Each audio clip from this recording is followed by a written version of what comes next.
The day that Halo 5 Guardians was announced, Microsoft had continuously touted 60 FPS as a marketing term as well as something that will enhance user experience. The mantle of 60 FPS was so important to 343 Industries that they actually decided to use a progressive resolution to get that locked 60 frames per second going, even in the most intense scenarios. Before we jump into pixel counting and performance parameters across the single player, we wanted to talk about the game's engine. During the game's development cycle, Frank O'Connor, Halo 5's development director, claimed that the new engine is a whole new ballgame, and they have made some major advancements in the game's engine. The game's several levels which have been built on the top of the line rendering engine resulting into intriguing color variations, following the 7 distinct art palettes pattern. The engine renders some fantastic looking cutscenes and scripted sequences, allowing the game to fully utilize the available rendering budget to its fullest. Utilizing high dynamic range lighting along with full support for global illumination, hue effects, screen space reflections along with depth of field and blur is a sight to behold.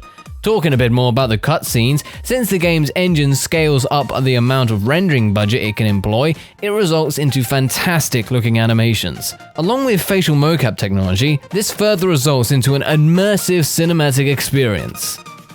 The engine seems to have benefited from the continuous updates that Microsoft have implemented into the console's SDK. At times, it's quite difficult to distinguish between CG effects and real-time cutscenes, all thanks to the console's low-level API, which is already similar to DX12's shader library. Texture filtering seems to be a bit off at some places, resulting into blurry textures and surfaces. We find this odd since generally speaking texture filtering is decent on Xbox One games in case of multi-platform games. This is further worsened when the game's resolution jumps up and down depending on the available GPU resources. For those of you who are not aware, dynamic resolution is no longer a new concept.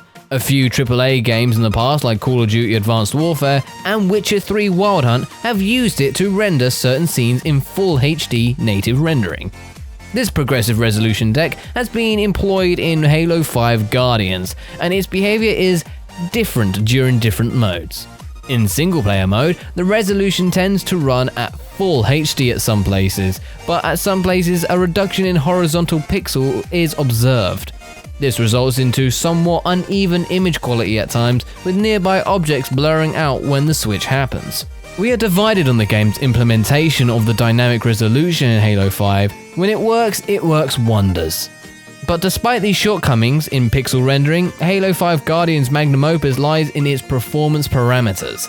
Halo 5 Guardians runs a rock-solid 60 frames per second. After spending a few hours with the game, we witnessed absolutely no drops at all. Yes, image quality, shadow quality, and texture filtering take a hit, but at the expense of silky smooth gameplay experience. 60 frames per second is a game changer and really shines here in Halo 5. Big kudos to 343 Industries and Microsoft for delivering on their words. Considering the amount of post-processing effects at display here, this is certainly impressive. I also wanted to talk briefly about the compromises done to achieve 60 frames per second in Halo 5 Guardians. First and foremost, texture filtering is not great and the dynamic resolution does not help matters. The shadow quality varies and seen from a distance, resulting into jagged edges and further dithering. Honestly, this does not look nice at times. Further interesting observations include certain character animations running at a lower frame rate compared to the actual on-screen action. I find this rather strange and it's extremely jarring when you actually see it. Volumetric effects and draw distance lack in-depth detail, and an aggressive LOD system results into a loss of detail in some places. It must be noted that these are trade-offs that a developer needs to achieve their goals. I also wanted to briefly compare Halo 5 with 303's efforts with Halo 4. It's quite amazing to see the similarities between the sacrifices that 303 made then and now. Halo 4 was one of the best looking games on the Xbox 360 with detailed interior and expansive exterior environments, bloom and high definition lighting. Some sacrifices in terms of poor texture filtering and shadow quality were made back then as well in order to achieve 720p and 30 FPS, the golden standard for last gen. Halo 5 has come a long way from its native 720p resolution found in the beta. If only the Xbox One's GPU wasn't the limiting factor to the architecture, Halo 5 would have possibly been the best looking first-person shooter of this generation. But having said that, it's still an amazing looking game, a definite benchmark setter as far as performance and visual fidelity goes. With Halo 5, frame rate is indeed the king. If you like what we're doing, please go ahead and click that subscribe button. See you soon!